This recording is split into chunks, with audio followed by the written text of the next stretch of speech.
And welcome in the Bobby Carpenter Show. Excited to be here with you on this wonderful, beautiful Tuesday. So it was like 65 degrees in Columbus yesterday. Shut up. Who doesn't love that? Oh yeah, coach, it was super warm. It's still like in the 40s, 50s now. It's pretty pleasant. Like I walk outside with a jacket on, not a coat, like a jacket, springtime, like fallish jacket, and a little Henley, feeling pretty good about life.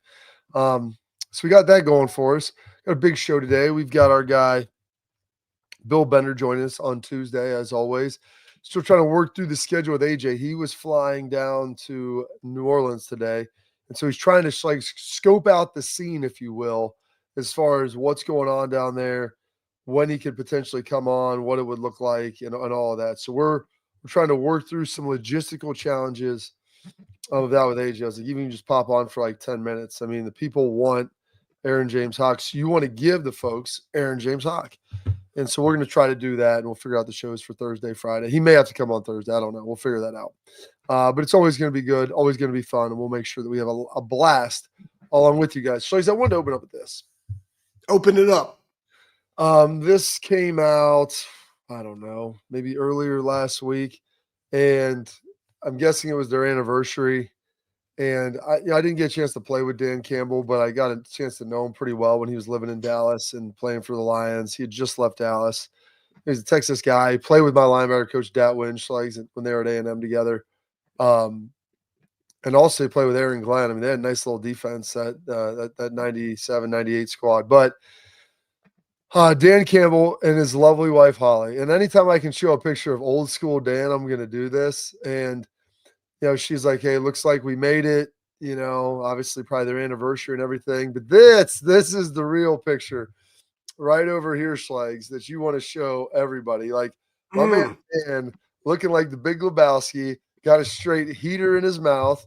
His wife, Holly, looking very saucy as well. But look at that long hair, just the sunglasses pushing it back. I mean, if the dude lifted weights, that would be the dude. Yeah.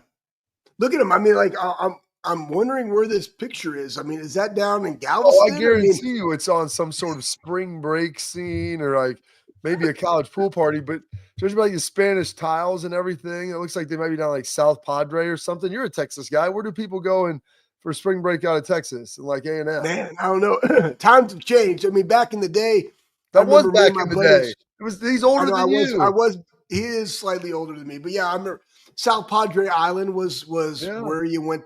Where you went. That's where you went. Good times had by everybody. I remember one time my buddy Brian, his dad had like this beat up Suburban.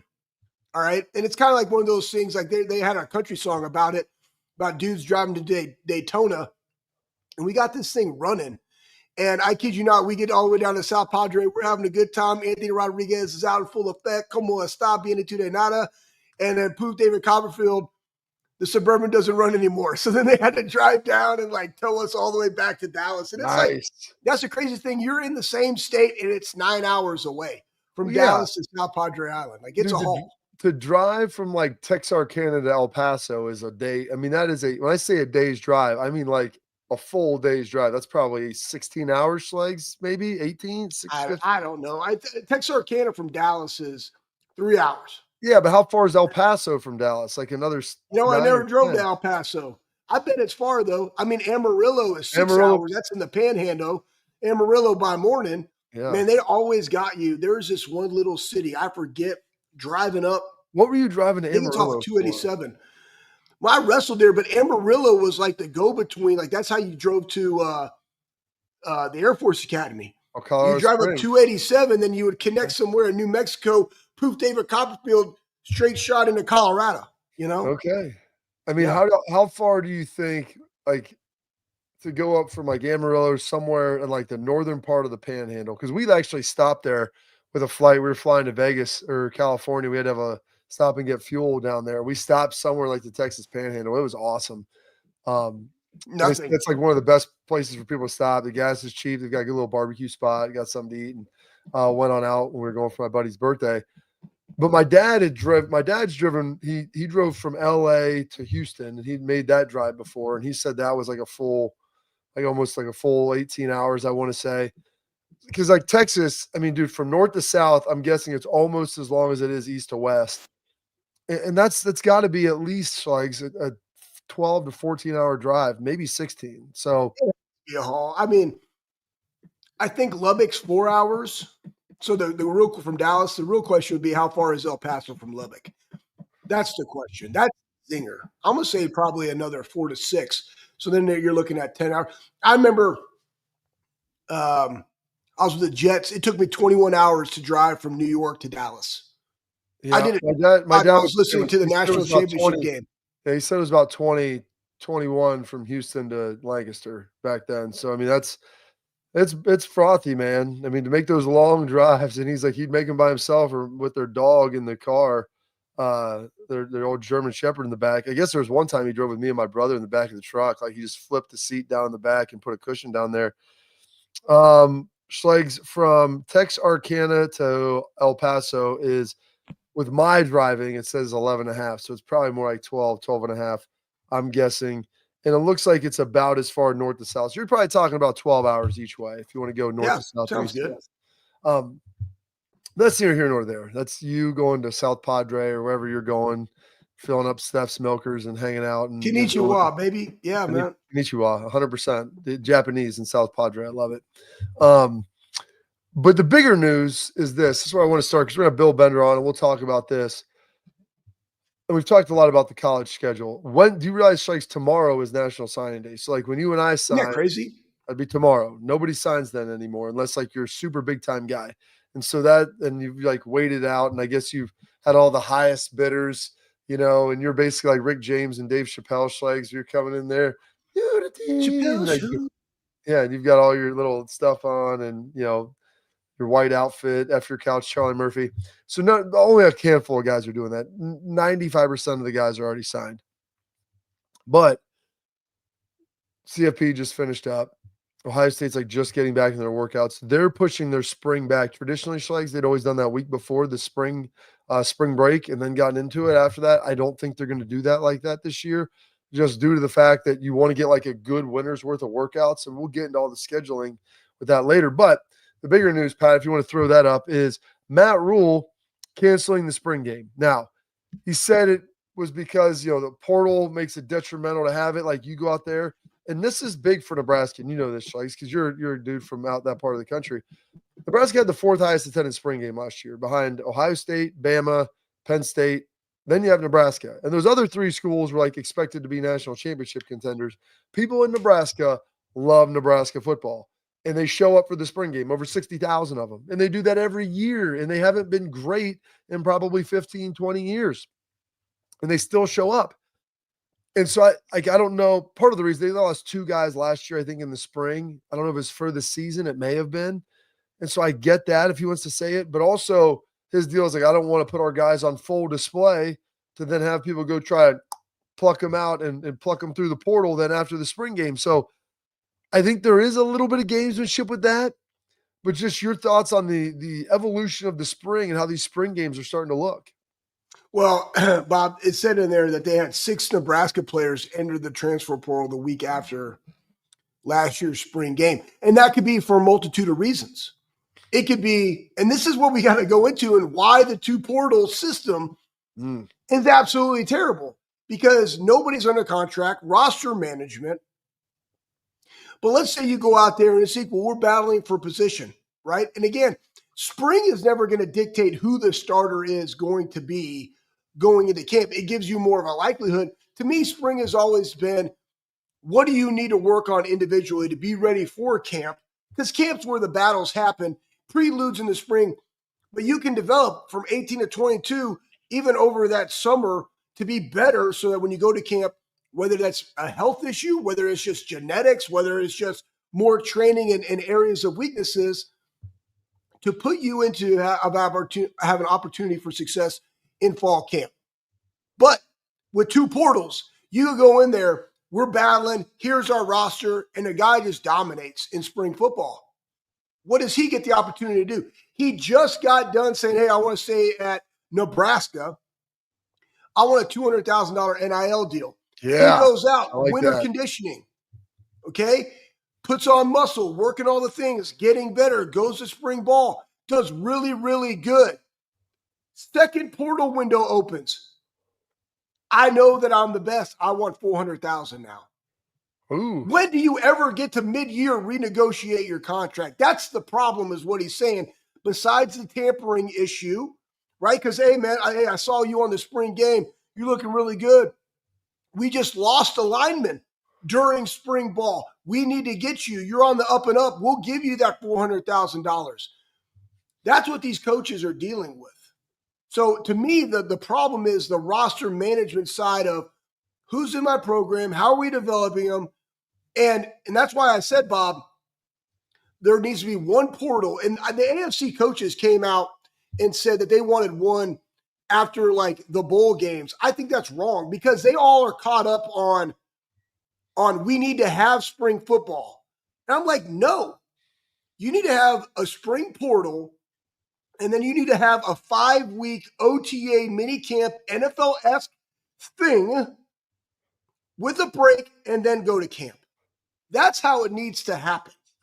And so until you get that, you're going to see these type of things going on. I have no problem with Rule doing it.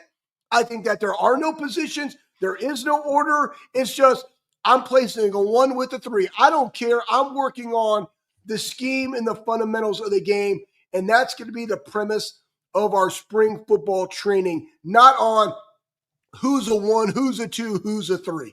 The coach already knows. The coach already knows. But I don't need to articulate that to anybody else. The one issue I have with that, Schlegs, is they do in the spring, like you need to have pads on for your young offensive and defensive linemen. Like the only way for those guys to improve, to get better. And that's, I think, the OTA portion is you probably need to do a little bit of inside run. Those guys need to do some pass rush, some blitz pickup, stuff like that. Like they've got to get a feel for that, because that's the hardest position to be able to recruit and develop, is the offensive line. And those defensive linemen, the young guys, they've got to get rolling as well. And so that is the one thing where I think, as they talk about taking the pads off and being,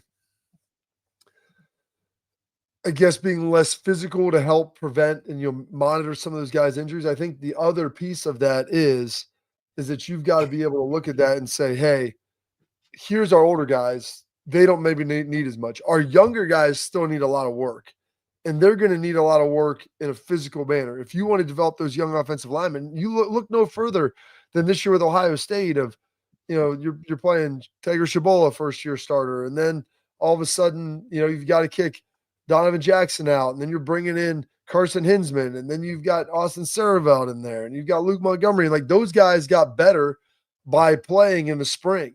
Like you needed those reps. And as much as like you saw them in the spring, like, they're not ready, you're getting ready. The only way to get ready and get experience is to play and to play ball. And so those guys were ultimately doing that. So that was a big deal. And so that's the only thing they've got to try to figure out with this OTA Schlegs is what are the constraints around it? Because if you're talking about doing that, like, does the spring game just go away? Like Nebraska, like, do you just do away with the spring game? Because it's kind of become more of a carnival almost now than anything. And Urban has kind of turned it into that. And they had the throwing of the football, and they had races. I was there. I was the lead cheerleader of getting the hype juice the first time.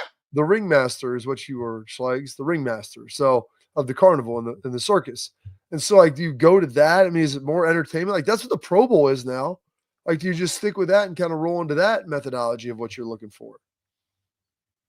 Yeah, I love how you just gave me that question, teed that one up, because I don't know. And I am 100% in agreement with you, Bob.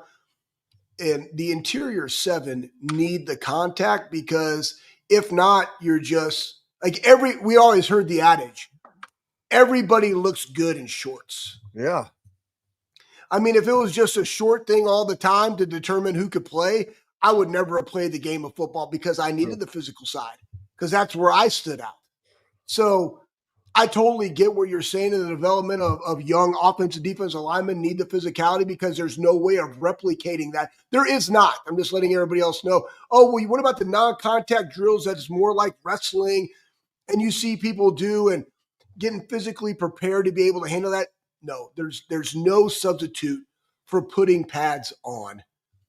So I see your point, Bob. Could there be a way where you mitigate that and have like a like an ooze-in helmets to a week of shoulder pads to a week of full contact and condense it to 3 weeks to then go into an OTA period. I don't know. But what I do know is something has to change. And to me, the number one change needs to be the 1-year contracts. That's what it needs to be. Okay. Well, we'll get into that. We'll talk about that. The calendar, spring ball. Ask Bill Bender what he thinks Michigan's going to do. They're going to fight back, what their punishment is, what it should be. It's still lingering out there. Why is it still lingering, Bob? Let's ask him that question because this is absurd. You already got all the data. The NCAA never works well. The Michigan's got to be able to fight back. And so we'll see what their response is to all that. But I want to tell you before we get to Bill about our friends over at Export. Protect what matters most with Export mouth guards.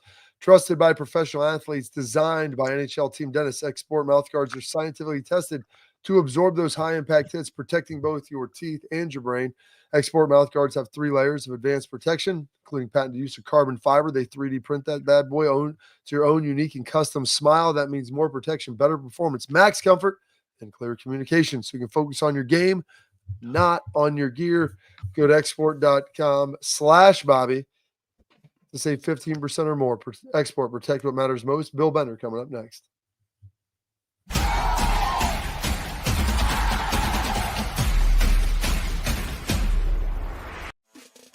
Welcome to Big Play, the fastest growing sports media company in America.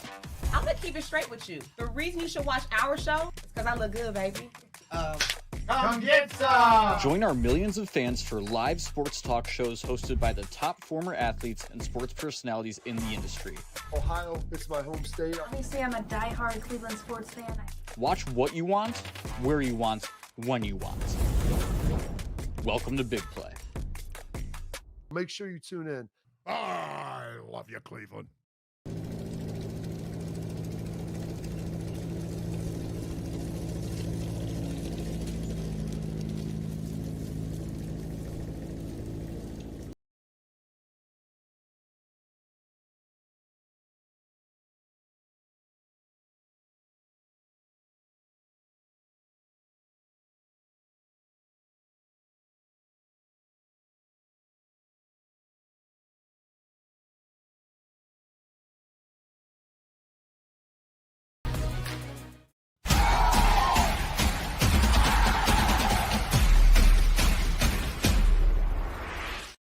We are now here with our friend Bill Bender of The Sporting News, doing a great job over there. Give him a follow on X at Bill Bender 92. Read all his great stuff he's putting together in The Sporting News.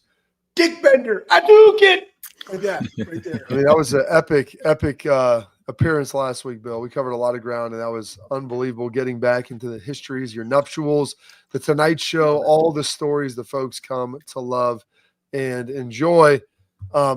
With that, a story that we've loved to enjoy a long time here when we talk about college football is spring games. Mount Rule announcing the cancellation of their spring game. And Bill, I think that's significant because this isn't Purdue canceling it. It's not Northwestern. It's not Vanderbilt. This is Nebraska. They had the 4th highest attendance last year at over 60,000 behind Ohio State and Bama and Penn State, like national championship contenders.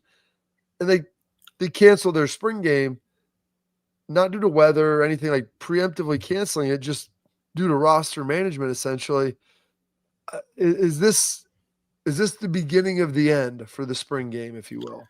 Probably. And Nebraska, like Ohio State, is one of those places where it is an event, where they do put, they fill that stadium for theirs.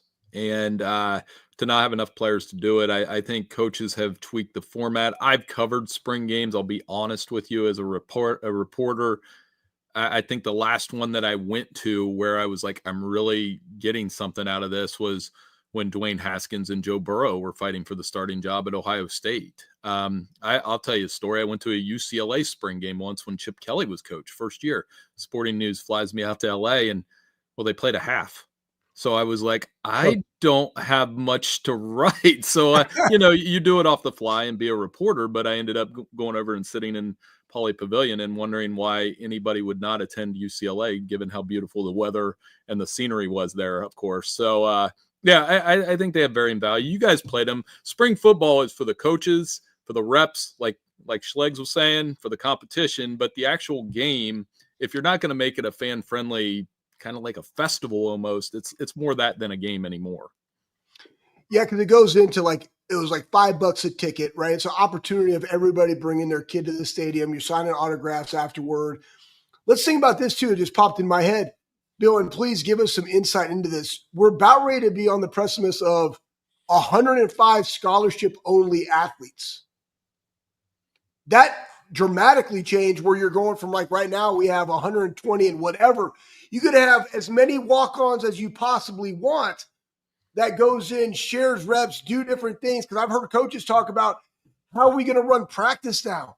We can't run practice this way. Well, the NFL runs it with 70, bro. Yeah. Figure it out. You got 105. That dramatically is going to affect it because now you have 52 and a half guys. You got some kickers, right? So take the specialty people out, 5. You got 100 people, 50 on a roster. How do you do that, especially for an entire game? Can you give people some insight into what this 105 scholarship, no walk-on thing is?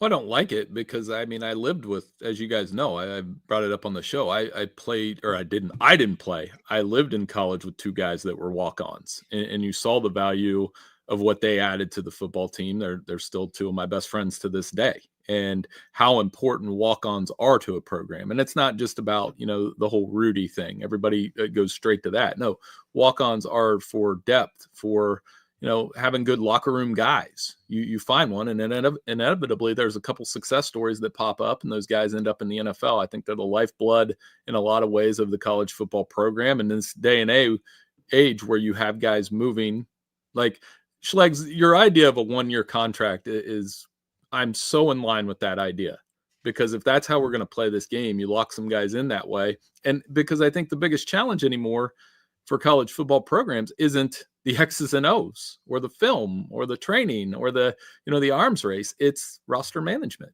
It's maintaining and re-recruiting guys. You guys mentioned signing day. I this morning, I didn't even know it was tomorrow. You know what I mean? Because that event has changed in the calendar so much. I must treat the first signing day like the actual signing day. Yeah, it's dramatically shifted from what it was 5 and especially 15 and 20 years ago.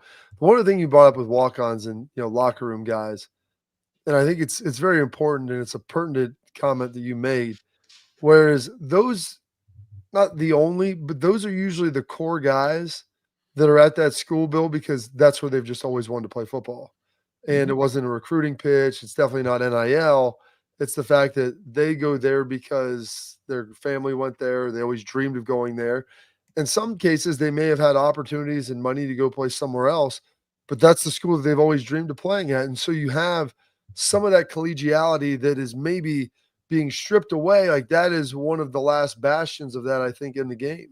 Well, and I mentioned, and I know you know one of my old roommates, Russ. He was a defensive tackle at OU, and I lived with him for 2 years, went to high school with him. And you got to meet those guys and how much they just loved playing Division I football. And that was at the MAC level. I knew plenty of guys down there that probably could have played D3 and been a complete stud, which is a segue into a story I have later this week at Sporting News on Nick Sirianni, who, coaching in the Super Bowl this week. I went and looked at his player history at Mount Union. I know you know about Mount Union. 6'3" receiver, running routes and dominating the D3 game when he was with the Purple Raiders. So, I love stories like that, and I love being around players like that, because inevitably, Bobby, if they don't get into the NFL, these are the guys that are going to end up coaching.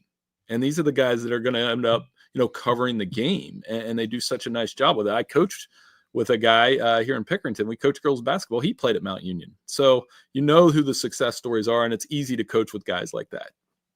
Yeah, success stories. I love that. He's giving back. He's training girls basketball because they love it, because they're going back there and playing. Again, regardless of what it is that you're doing, you love to play the sport that you're playing. Let's flip the script. Let's talk Ohio State coaches. Let's talk, because I've heard people like, oh, we talked to Ari Wasserman, and I would say this, what is the emphasis of Ohio State fans? No, we've always said this. You reload. Okay, it's like that's what we do. We just reload, and we reload with coaches. But though I think sometimes people don't understand that the mix of that, coaches, with those reloaded players does take time to come to its fruition, right, to its optimal self, just like we saw in the run of this, unbelievably, monstrous of a mountain we had to climb to get there through Tennessee, Oregon, Texas, and Notre Dame. So it took time for all of that to gel. Now we have dudes leaving. You got Fry leaving. You got Chip leaving. You got Knowles that left. Where are we on all this, Bill? What are you seeing? Why is Ryan taking his sweet time, which I think he should? Like, what's your feeling out there in the sporting news space of the world? Well, the Knowles exit and the Chip Kelly exit are completely different, in my opinion. Knowles has been well documented. We talked about that last week. There was a little bit of disconnect within the staff, and that happens. You know what also happens? When you win big, guys leave. I was thinking about that on Super Bowl week. I remember the picture of Bill Belichick winning a Super Bowl, and coordinators Romeo Crennel and Charlie Weiss were there, and 2 days later, those guys weren't there. And I think they knew that was it. And for Chip Kelly, I just think this is about the NFL. And he's like the NFL. He accomplished what he wanted to accomplish this year at Ohio State. And I will say this. I was thinking about this morning, knowing I was going to come on here and how to word this. But I think Ohio State and Alabama with Saban, I was thinking about how many actual offensive coordinators does the average college football fan know? And they know who's the coordinator at Ohio State, and they know the coordinator at Alabama, and I can tell you exactly why, is because when either Ohio State or Alabama loses, they have to find the first person they can blame for that, or if they're not getting a first down in the first half. Being the offensive coordinator at Ohio State and a defensive coordinator at Ohio State is a very high-pressure job, arguably the most high-pressure job other than what Ryan Day has. Yeah, it's very true, and it's something that's interesting. And you look, I think Saban was kind of the template and the model. Bill, I mean, I would like to go through and look, and it'd be interesting to study this. I don't know if he won championships like consecutively at any point with the same group of guys, same pair of offensive and defensive coordinators, and there's a testament to his ability to find talent and then develop that and integrate it into the system. Well, his best pairing was probably McElwain and Kirby Smart. Before Kirby Smart went on. And then after McElwain leaves, they went from Doug Nussmeier through a Lane Kiffin and a Steve Sarkisian and even Tommy Rees. And that's why I was saying, like, Alabama being the offensive coordinator under Saban, that was the highest pressure job in college football because we all knew who the coordinator was. And if they didn't win the game, they were the first one to be blamed. And now I think, with Chip Kelly, I was thinking about this too. One of his best accomplishments last year was this notion that Ohio State was kind of finesse offense. And what did he do? He came in, and I'm looking at it right now. They averaged over 5 yards a carry. Travion had 7 yards a carry. That's absurd for a running back, by the way. And for all the knocks on the offensive line, which had to juggle around with the injuries, the running game was a huge component of that success that sometimes gets overlooked because we know how good Jeremiah Smith, all the receivers are, and Will Howard and how they played. But, that running game was right there with it. And I'm going to ask you this. I'm in the group chat. So how long until college football becomes a separate entity away from the NCAA? Because that's what's needed. I think I agree with that. I think we need a CF, College Football Players Association. I think we need a college football player commissioner. How does this happen? When is it happening? What are we doing, Bill? Well, if it were me and how I would do it. It's you. This is Bill. If I got to do it, and I would follow something that's close to the OHSAA model. I really would. I would almost besides charging unbelievable prices for whatever and keeping all the money, as Bobby, the advocate of all parents and coaches out there. I know you guys are parents too. I have to go to all these games, and I'll kind of look like, what? It costs that much? I don't have my credit. I had to figure out how to do the card swipe the other day. It was a mess. That in and of itself is its own racket, Bill. Right. So anyway, I almost think the FBS needs split in three. You have these schools that can truly do what you're setting out to do, which is the contracts and the Players Association and an NFL light, so to speak, that would be 40 to 50 schools that can actually do it. Then you have like a Division II and a group of 5 that is a Division III. But I don't think we're that close to that now because what we've discovered in this playoff, as long as the ACC and the Big 12 and the group of 5 have playoff access and access to the money that comes with that, they're not going to be in a big hurry to leave. That ESPN ACC television deal was significant because now I think we have the ACC as it stands for at least the next 10 years. And unless the SEC and Big Ten can separate more, which they might competitively, I don't know. I think we're probably going to have something close to the same model for in terms of on the field. But yeah, contracts, commissioner, getting all the conferences to do the same thing scheduling wise and have some protocols there. Yeah, I'm all for that. It'd be very interesting to see. All right, we're going to put a quick pin in this. We're going to be back with more Bill Bender in a second.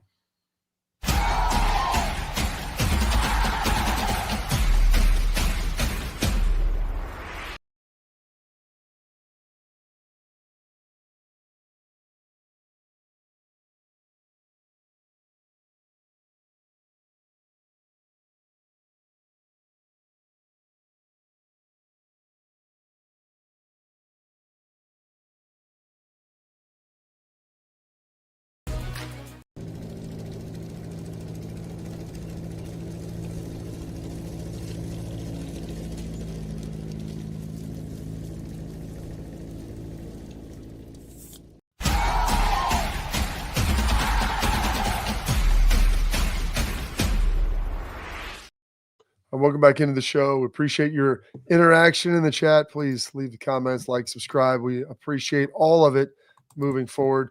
Bill, offensive coordinator wise, Ryan went out and got Chip Kelly, and before that even got Bill O'Brien. You saw him get Jim Knowles, and he went and got like the best and the brightest. How do they balance that with?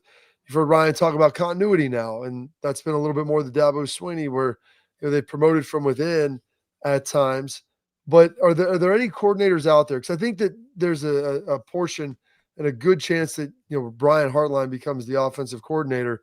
But even in doing that, you're going to have to bring an experienced O-line coach and maybe someone who's a co-coordinator for the run game element of it. I mean, is there anybody out there that you see that would fit that mold if you want to go get the best and someone that can come in there and be a big asset?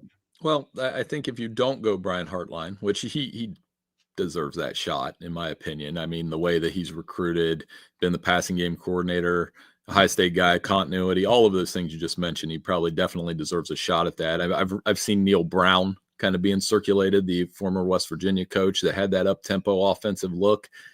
And then I think you can look NFL, like an NFL type guy. And, at least on the offensive side, maybe you go more with the college guy, but I was thinking that on the defensive coordinator side, you're thinking, if I was Ohio State's defensive coordinator, I would basically run an NFL defense with the 5-star talent I have, and keep it simple. I mean, you guys know more about the scheme part about that than me. There's no question. But 4-3, 3-4, either one, and let your studs do their thing. And I think if you do that, you could probably find a guy with an NFL background that can do it. An example, and albeit from a rival school, I think once Wink Martindale caught on at Michigan, maybe like toward the end of the season, he had those guys playing very well. And it did take a while because they had gone from the previous coordinator Minter, and, Wink was coming from the NFL, but there's no question the last month of the season, their defense was playing top notch. And I think you could do the same thing at Ohio State all the time, basically. Yeah, I think you got to go Hartline. The question that Bob said, so where are you going with offensive line? Because the one thing about the pro, right, you've heard Joe Cullen. I coached with Joe.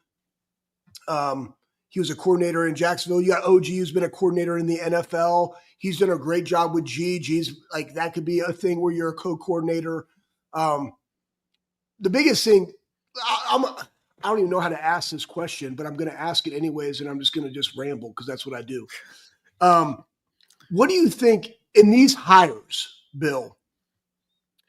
I think that this year in particular, I saw Ryan being able to be a CEO and not inundated in the weeds of working in the business.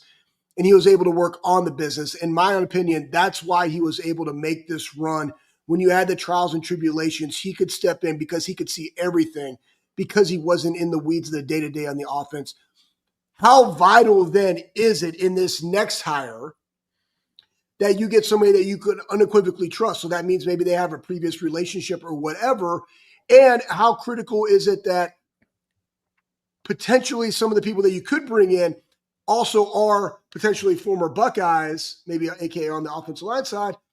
Because as we've seen in recruiting, those have been our best recruiters.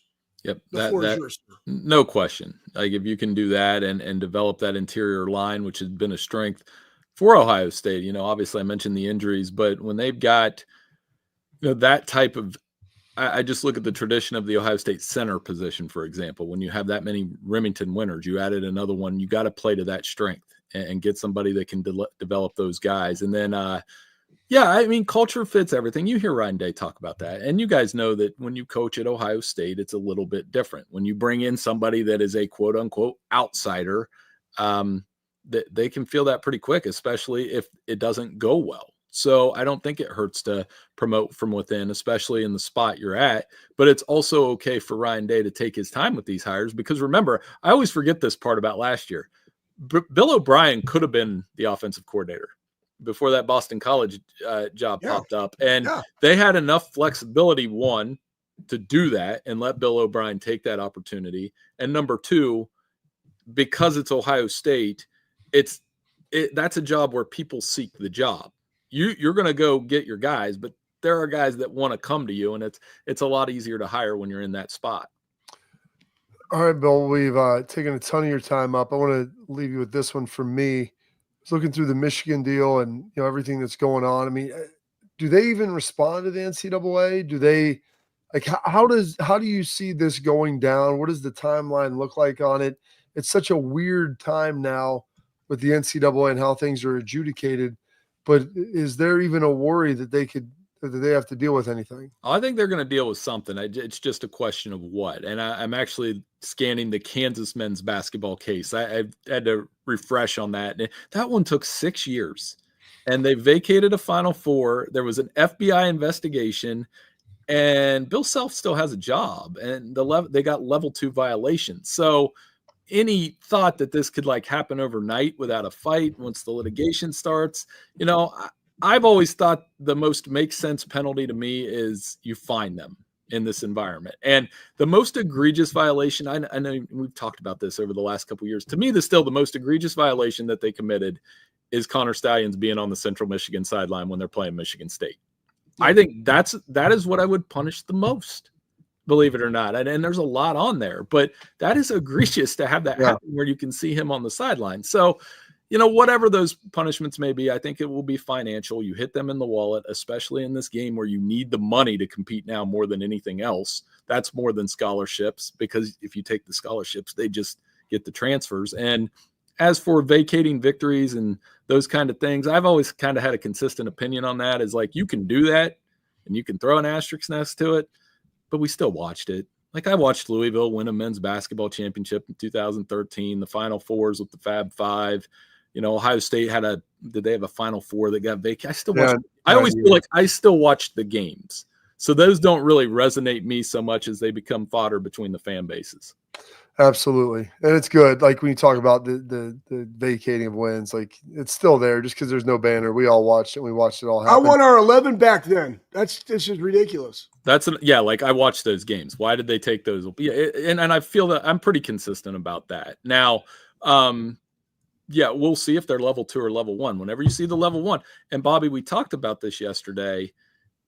It is a case where if the NCAA does nothing, then why would you have any reason to obey any rule ever if you're a major football program? If they do nothing, Bill, they'll be either rampant just of this going on, where you'll have guys on other coaches' sidelines and staffs, or either that, or coaches and schools will get together and say, we've got to do something about this, because there's got to be some level of enforcement. This isn't the poaching of players, and this isn't that. I mean, you're talking about actual in-game malfeasance that is going on. So I can't imagine that it's just going to be a fine line of how you choose to adjudicate it and what the penalties look like. Bill, we appreciate your time today, sir. You're too kind to do this for us every Tuesday, and looking forward to it again. Yeah, no problem. Thanks for having me on, guys. Have a great week. Enjoy the Super Bowl. This is Bill Bender of Sporting News. Go check him out. Does a great job over there with the Sporting News as well. Follow him on X at BillBender92. Coming up next, we've got some information for you, Schleg, some different things that are going on. Travion Henderson may be climbing some draft boards, and some pretty big news about how good Caleb Downs is, in case you were wondering. Coming up next on the Bobby Cook.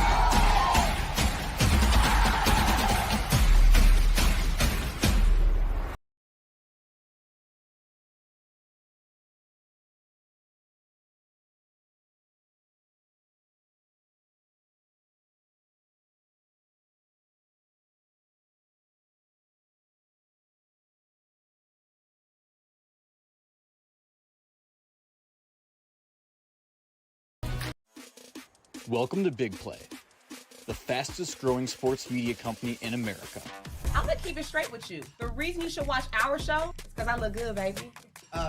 Come get some! Join our millions of fans for live sports talk shows hosted by the top former athletes and sports personalities in the industry. Ohio, it's my home state. Obviously, I'm a diehard Cleveland sports fan.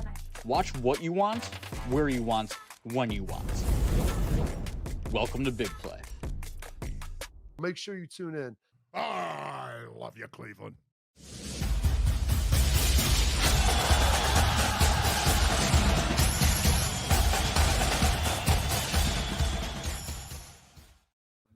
All right, here, welcome into headlines and just like some big news coming out of the NFL draft. Trey Henderson coming in, I think was probably our second or third round draft pick this season.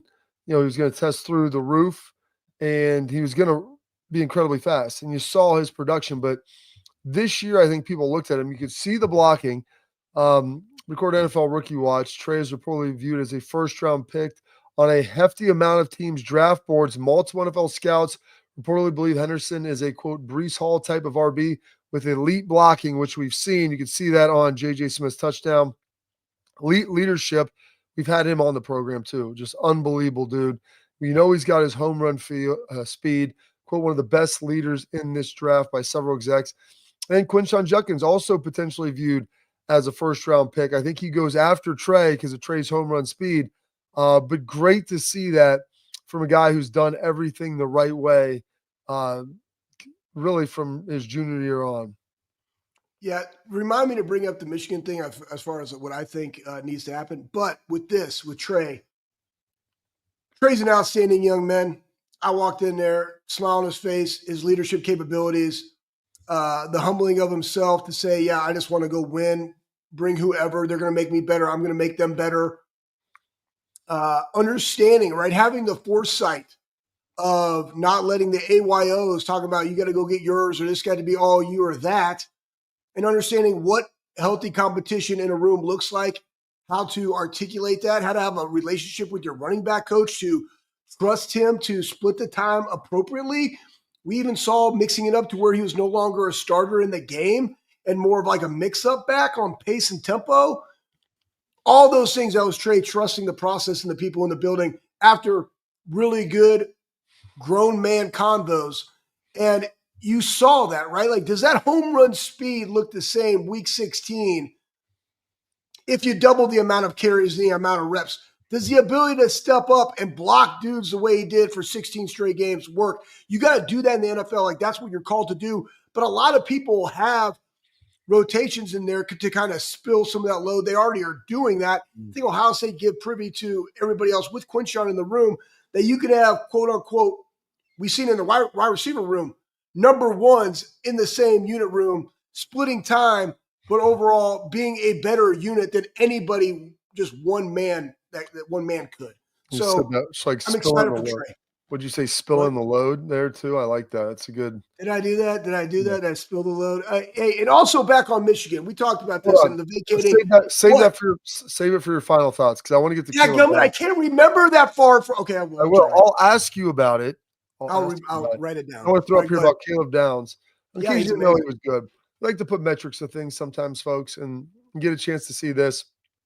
Caleb Downs, if you can toss that up there, Pat. This year played 509 pass snaps, gave up 0 touchdowns.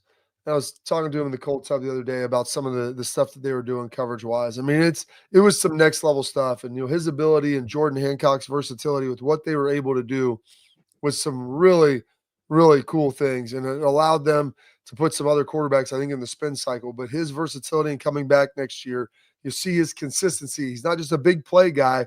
He gets it done playing and play out, which is big. Yeah, I mean, look at his arms, man. Like, I mean, I want arm definition like Caleb. No. As I've been like reaching the heights of the 230, I want to look like that. And also, I got to call him up because side nugget, I've been getting on that glucosamine and Jordan and the collagen and fish oils. My joints are feeling extra frothy right now, extra lubed up. But again, this goes back to the professionalism that is Caleb. We talk about this all the time, and I think that it's sometimes missed when guys are 20 years old 19 years old. I don't know how old Caleb is, probably 19 or 20. So it's the ability to work the game. Like, I don't know what Caleb does off the field. Like, we see Lathan and he's joking on this deal, but like, I kid you guys not, when they go into the building, boom, they work the game. They might be joking in the locker room, chopping it up. They came in the weight room, boom. It was a different mindset shift. They were working the game. Very professional in the way he handles his business. And when you look at something like that, 509, 0 touchdowns allowed this season, that's remarkable because, I mean, that's a potential for missed tackles. And we've seen him make a ton of open field tackles that could have been out the gate.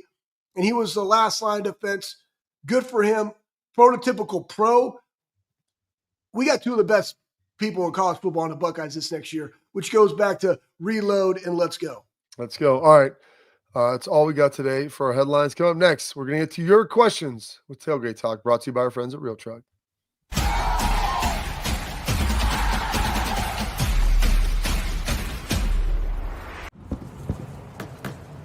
Get the most out of work, life, and all your outdoor adventures with top-selling upgrades for your truck. Guaranteed fit, free shipping, easy install, expert support, and thousands of dealers just a click away. Bring your truck to life. Real Truck. Upgrade today and save between $50 and $400 on select Real Truck products. Visit realtruck.com/specials.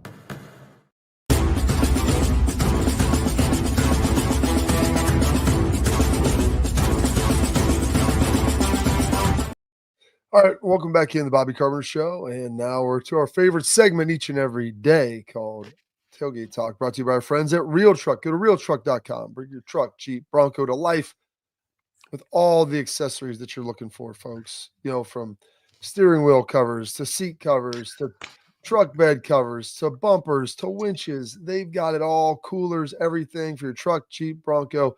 They can bring it to life. Go check them out at realtruck.com. The best part, you spend $100, you're going to be able to get free shipping, and they'll take care of that for you. And do what Schlegs and I did. Don't mess around and don't go anywhere else because they got the best stuff you're going to find. So go check them out at realtruck.com. All right, Schlegs. Let's go. First question here coming from J. Justin B. What role can we anticipate for CJ Hicks next season? Ooh, that's on you. You start there, Bob. Go. So CJ, obviously very talented kid coming out of Kettering Alter, very gifted athlete. Off the ball has made some plays, but I thought and this is what happened. There's guys that are better on the ball than off the ball and vice versa. Some guys just struggle with processing off the ball, to make it reactionary. But if you have them going forward, they're always making the right decision. I think CJ is one of those guys where he's best when he's going forward and attacking. And they didn't get a chance to utilize it a lot because you had JT and Jack this year. I think he's going to probably have more of an edge role. He's talked about that, in some interviews. I think he's pretty excited about that fact. He's got the body frame to be able to do it. He has the quick twitch. He's very sudden. He looks good in pass rush. He's just going to have to work on a little bit of holding edge, holding point.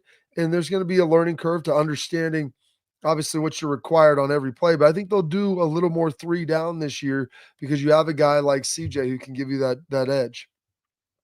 Well, this also goes into why you're looking at a coordinator to be able to do that. We talked about it, and Bill said 4-3, 3-4. We ran a 4-2-5, but we ran a 3 safety look. It's all about how do you utilize your personnel, the athletes, to make them maximize, right? To put them in position of success. And that's exactly what you articulated with CJ. Is he necessarily a prototypical Mike or Will?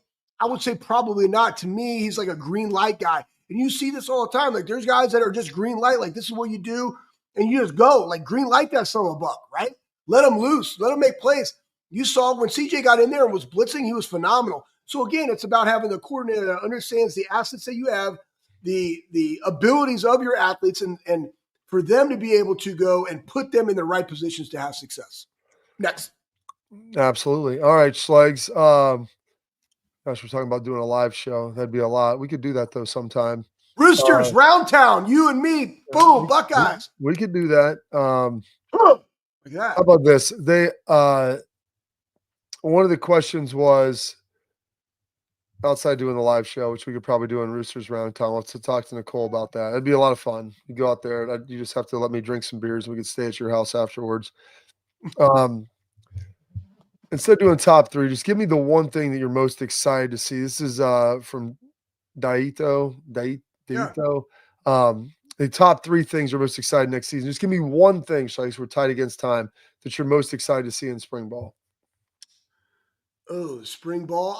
I'm looking to see some of those young offensive linemen along with the transfers that we got in, because those transfers we got in are big dudes, man. Big angry dudes. I like their mentality when they first came in. And how that goes up against like an Ian Moore and the Armstrong twins and Carson being in there having played more, and Austin and Tegra, and yeah, you lost your tackles. So like, what's that next? Who's that next? Those next two guys that could be on the outside. I'm kind of interested in that. Though I'm a defensive guy, I'm interested in that the most. I like that. What are you? You know, the Luke Montgomery. Everybody's gonna look to the Luke. Yeah, you I am not your father. He played really well. He did. Sorry. Yeah, it's okay, Spikes. It's all right. Get him where you fit in. I'm going to be looking. You're replacing two safeties in Jordan Hancock and Lathan Ransom. They were really good, and Jordan had elite corner cover skills. And so you're looking at McLean. You're looking at Styles. You're looking at Hartford. Like, how are those guys going to be able to fit in there? And Caleb's ability to kind of help train them up with Guerreri, with OG, and trying to figure those things out. So that's what I'll be looking forward to. And as we get spring ball and winter started, we'll kind of dive in some more to that as well. But some great questions. We got other great ones in there. We don't have time for them. So we'll fire at them again tomorrow. We got Schleg's parting thoughts next on what he thinks this Michigan punishment should be coming up next.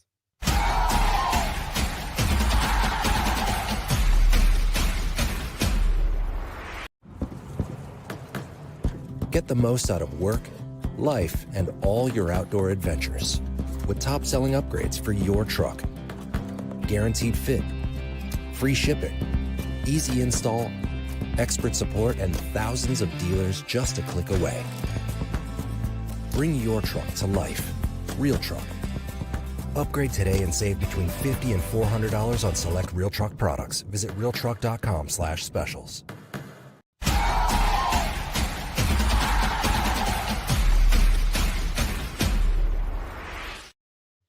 Parting thoughts on Michigan, Schlegs. Hopefully you didn't forget. All right. So I don't even know the order, but yeah, I kind of forgot, but that's okay. So first, I don't like punishing athletes. I think that they should give us back our 11, because there's a lot of guys that had nothing to do with that got things vacated. Stupid. So I'm not really there about the vacation of wins, but I think when you go back and let's say this is a 3-year deal, I think that you cut scholarships from 105 to 95. And that's a huge deal, guys, because that directly impacts the way that you practice. Okay, that's number one. Number two, I think that for those 3 years, you get no money from the playoffs or anything else that happens after the season. That hurts them in the wallet, in their pocket. And I think those two things, I really don't even care about whether or not the team can go on and win it. It's different guys, different coaches, so to speak. I do not like hurting the guys, because I felt that in 2012 and our guys not being able to go win a national championship, of which they had nothing to do with what happened in 11.